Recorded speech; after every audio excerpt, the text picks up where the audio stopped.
The year was 1557, and the air in Geneva was thick with the scent of rebellion. In the heart of the city, a small group of men gathered in a dimly lit room, their faces shadowed by the flickering candlelight. They were not just any men. They were the architects of a new world order, a world where the church and the state would no longer be entangled in the corrupt webs of power and control. Among them was a man named Pierre Viret, a fiery preacher who had already risked his life for the cause of reform, but tonight the stakes were higher than ever. Pierre's voice cut through the silence. The time has come. We can no longer tolerate the tyranny of the Catholic Church. We must act, and we must act now. His words were met with nods of agreement, but also with a palpable sense of fear.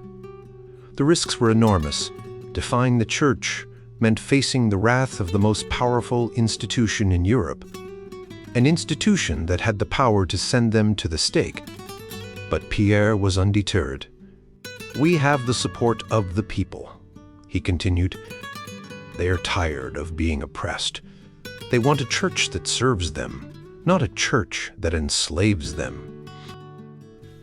As the meeting progressed, the group laid out their plans. They would draft a set of articles that would serve as the foundation of a new, reformed church. These articles would be the blueprint for a church that was free from the corruption of the past, a church that would be governed by the people for the people. The night wore on, and as the men dispersed, they felt a sense of hope mixed with dread. They knew that the road ahead would be fraught with danger, but they also knew that they were on the right path. The articles they had drafted would be the spark that would ignite the flame of reform, not just in Geneva, but across Europe. Meanwhile, in the Low Countries, a different kind of rebellion was brewing. Alastair Duke, a historian, would later write about the tumultuous events that unfolded in the Low Countries during this period. The people there were also fed up with the oppressive rule of the Spanish crown and the Catholic Church. They yearned for freedom, both religious and political. Duke's research would uncover the intricate web of alliances and conflicts that shaped the Dutch revolt, a struggle that would reshape the map of Europe.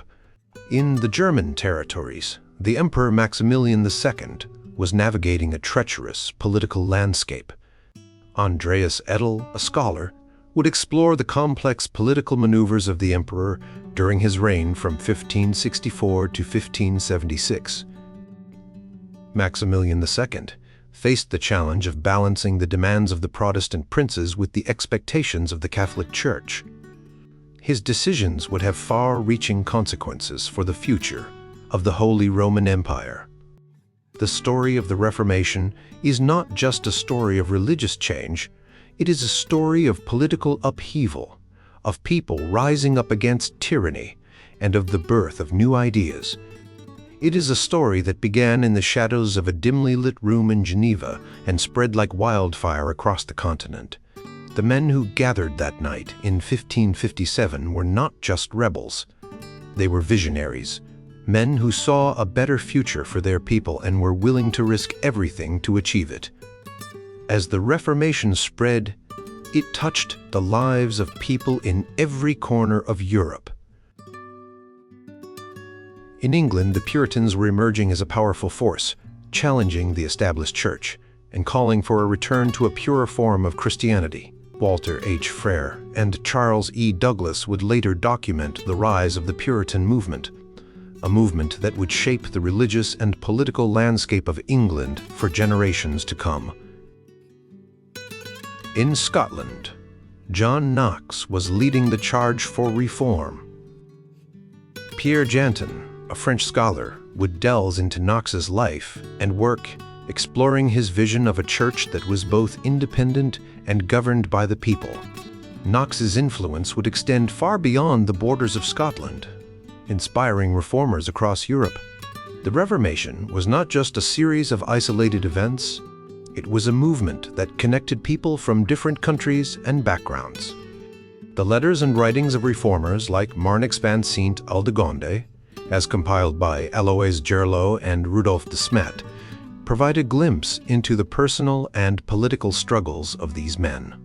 Their correspondence reveals the depth of their commitment to the cause and the challenges they faced in their quest for reform. As the Reformation continued to spread, it brought with it new ideas about governance, society, and the role of the individual.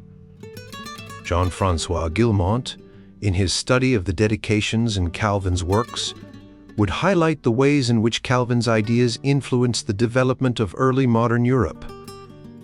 Calvin's writings were not just religious treatises. They were political manifestos that challenged the status quo and called for a more just and equitable society.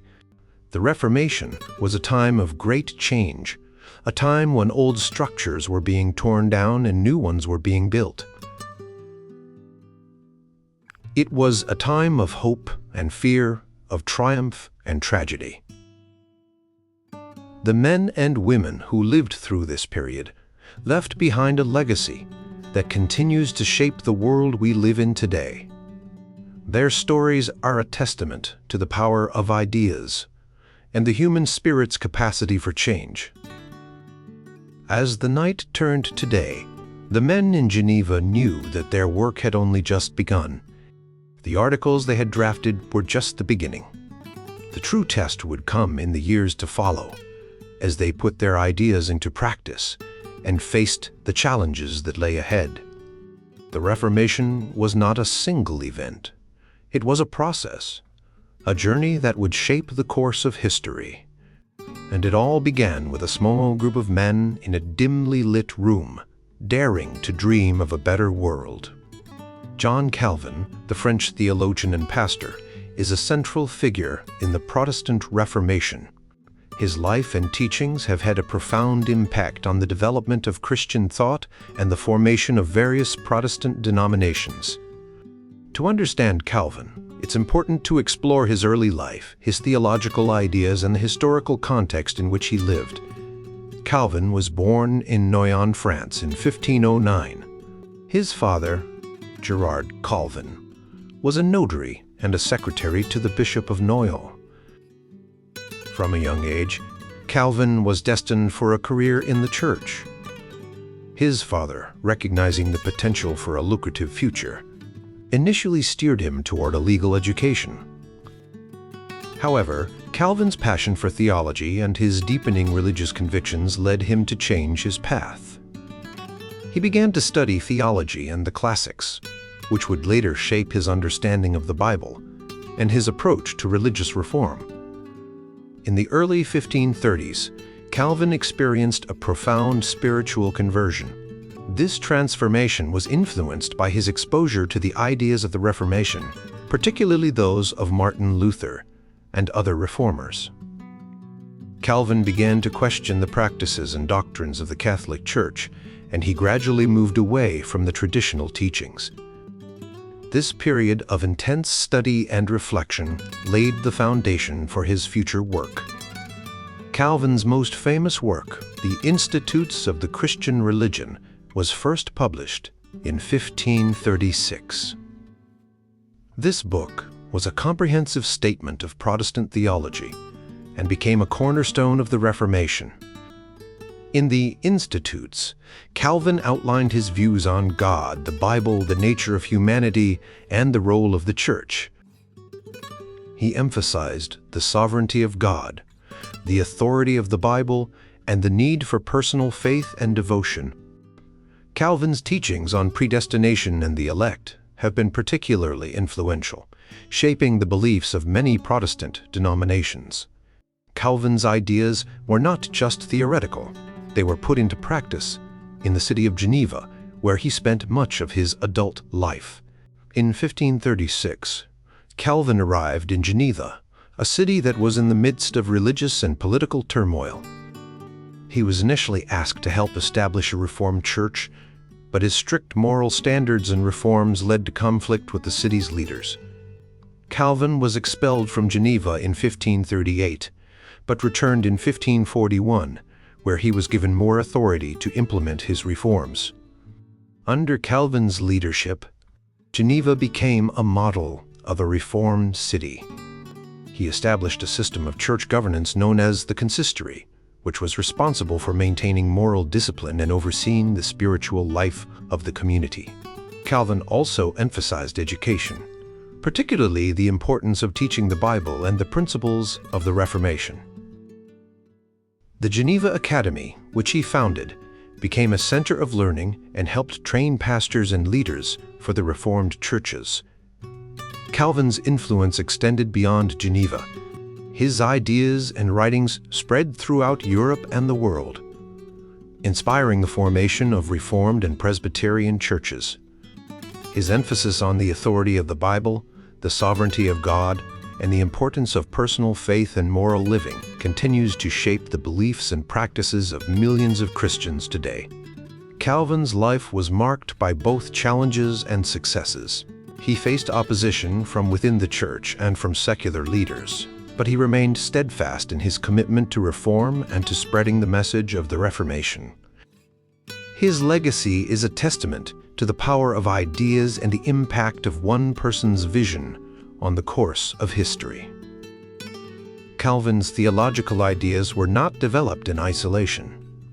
He was influenced by a wide range of sources, including the Bible, the writings of early church fathers, and the works of contemporary reformers. Calvin's approach to theology was characterized by his commitment to the authority of the Bible and his rigorous application of biblical principles to daily life. He believed that the Bible was the ultimate source of truth and that it should be interpreted in a way that was consistent with its overall message. Calvin's teachings on predestination and the elect have been the subject of much debate. He argued that God had chosen a specific group of people, the elect, to be saved. This doctrine emphasized the sovereignty of God and the idea that salvation was a gift from God, not something that could be earned through human effort. While this idea has been controversial, it has also been a central tenet of many Reformed and Presbyterian churches. Calvin's influence on the Reformation extended beyond his theological writings. He was also a prolific writer and preacher, and his sermons and commentaries on the Bible are still studied today. His commentaries on the books of the Bible are known for their depth and clarity, and they have been influential in shaping the way many Christians understand the Scriptures. In addition to his theological work, Calvin was also involved in the practical aspects of church life. He believed that the church should be a community of believers who lived according to the principles of the Bible. He emphasized the importance of moral discipline and the need for the church to be a place of support and encouragement for its members. Calvin's ideas about the role of the church and the importance of community have had a lasting impact on the way many Christians think about their faith and their relationship with others. Calvin's legacy is complex and multifaceted. He was a key figure in the Reformation, and his ideas have shaped the beliefs and practices of millions of Christians.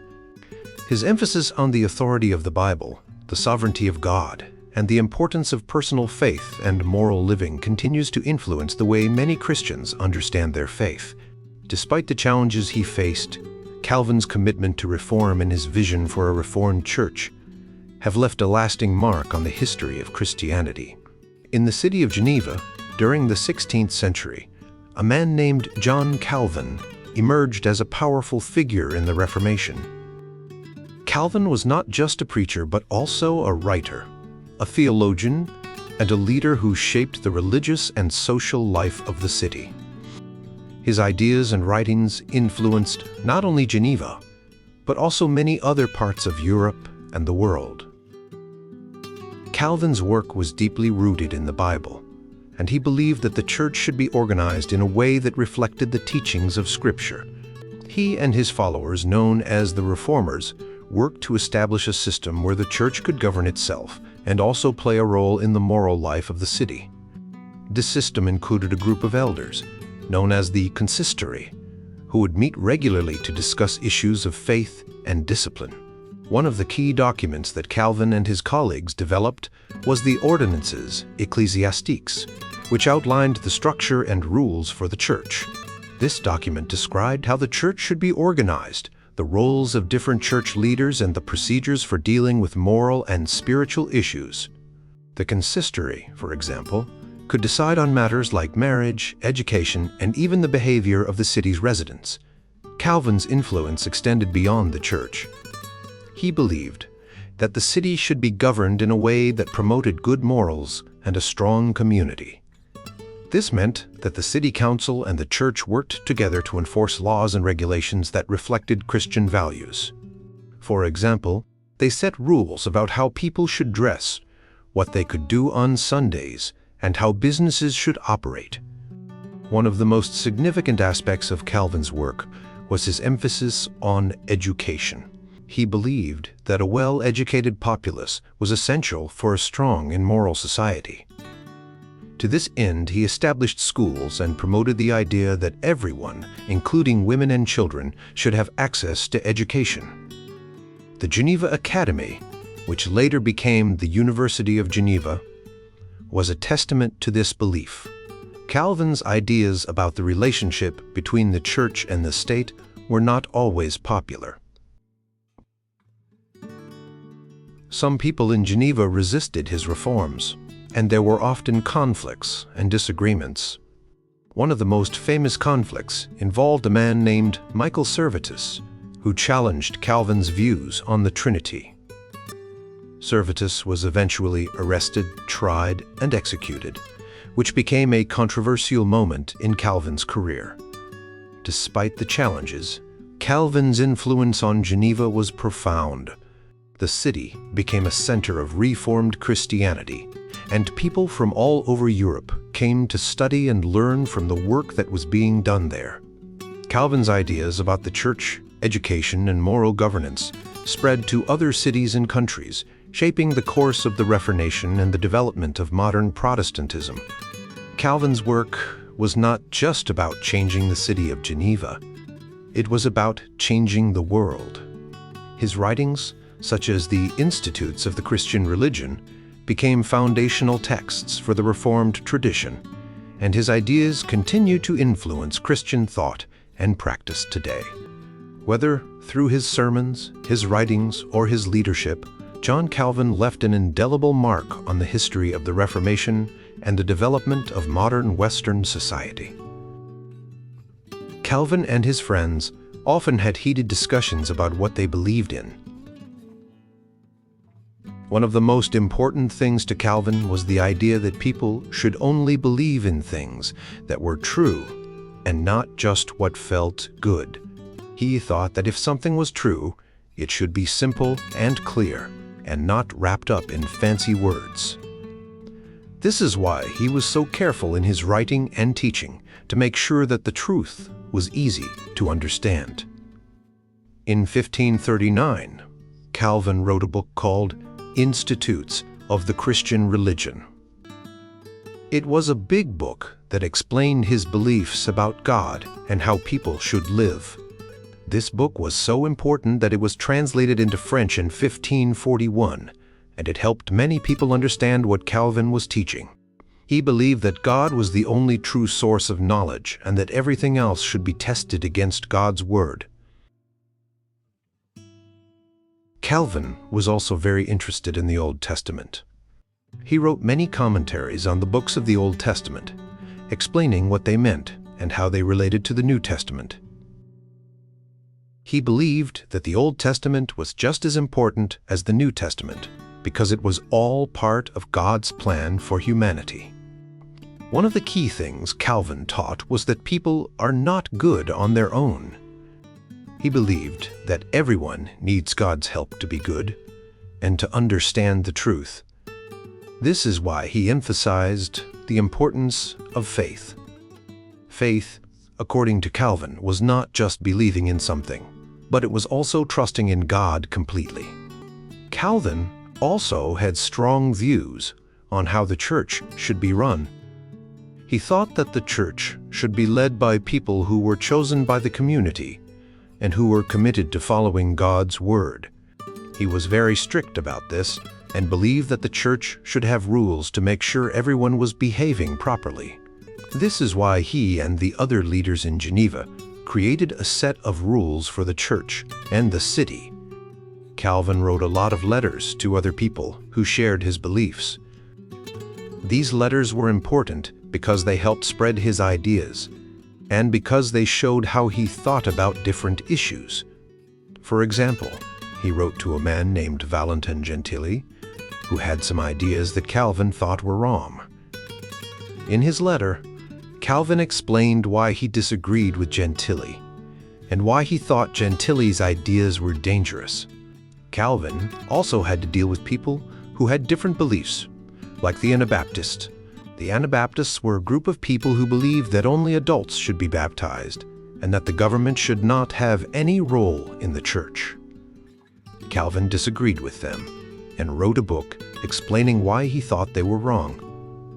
He believed that baptism was important for everyone, not just adults, and that the government and the church should work together. Calvin was known for his strong and sometimes harsh words, but he also had a deep sense of compassion.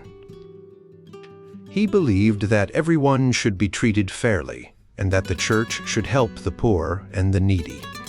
He wrote a book called A Brief Instruction for Arming All Good Faithful Against the Heresies of the Common Sect of Anabaptists, which explained why the Anabaptists were wrong and how to fight their ideas. Calvin's ideas had a big impact on the people around him and on the world. He influenced many other reformers, like Martin Bucer and Heinrich Bullinger, who were also trying to change the church. Calvin and Bullinger even worked together to create a document called the Consensus Tigurinus, which was a set of rules for the church that they both agreed on. Calvin's influence continued even after his death. His friend Theodore Beza took over as the leader of the church in Geneva and continued to spread Calvin's ideas. Beza also proposed that the church should have a new system for choosing its leaders, which was an example for other churches to follow. Calvin's ideas spread far beyond Geneva. They influenced the Protestant movement in France, the Netherlands, and other parts of Europe. In the Netherlands, Calvin's ideas were especially important because many people there were trying to break away from the Catholic Church. Calvin's teachings helped them form their own churches and create a new way of thinking about religion and government. Calvin's influence can also be seen in the way that people today think about religion and society. His ideas about the importance of faith, the authority of the Bible, and the role of the church in society are still discussed and debated. Even though he lived a long time ago, Calvin's ideas continue to shape the world we live in today. The story of the Reformation is a rich tapestry woven with the threads of many lives and events. From the Netherlands to England, from France to Germany, the seeds of change were sown and nurtured by brave individuals who dared to challenge the status quo. These reformers, often exiled and facing great danger, worked tirelessly to spread their beliefs across Europe. In the Netherlands, the Dutch refugee churches played a crucial role. They were not just places of worship, but also centers of resistance against religious persecution. Art van Schelven and Heinz Schilling have shown us how these churches helped shape the Reformation in the Netherlands. They provided a safe haven for those fleeing persecution and became a beacon of hope and faith. Philippe Denny and Andrew Petgry further explored how these communities thrived in cities like London, where they maintained their unique identity and contributed to the broader religious landscape. One of the most significant moments in this history was the Weseler Convent of 1568, a meeting of Reformed churches that aimed to unify their practices and beliefs. This event, along with the Emden Synod of 1571, marked important steps in the development of Reformed Protestantism. These gatherings were crucial in establishing a common doctrine and discipline, ensuring that the Reformed faith could grow and flourish even in the face of opposition. In Scotland, John Knox played a pivotal role in the Reformation. His Genevan Service Book and the First Book of Discipline laid the foundation for the Church of Scotland. These documents, influenced by John Calvin, emphasized the importance of church discipline and the role of the congregation in governance. The liturgy of the Church of Scotland, which evolved from these early texts, continues to be a source of inspiration for many. The influence of Reformed ideas spread beyond the borders of individual countries. Martin Bucer's work in England and the contributions of Swiss reformers in shaping the Anglican Church highlight the interconnected nature of the Reformation. The Puritan movement in England, led by figures like Thomas Cartwright, sought to further purify the Church and align it more closely with Reformed principles. In the German-speaking regions, the Reformation took on its own unique character. The Palatinate, under the rule of Frederick III, became a center of Reformed thought. The Heidelberg Catechism, a cornerstone of Reformed theology, was produced during this time. The debates and discussions that took place in places like Heidelberg and Geneva helped shape the future of the Reformed faith. One of the most significant figures in these debates was Thomas Erastus, who argued for a more moderate approach to church discipline. His ideas challenged the strict practices of some Reformed churches and sparked intense discussions about the relationship between church and state. These debates were not just academic. They had real-world implications for how Reformed communities were governed and how they interacted with secular authorities.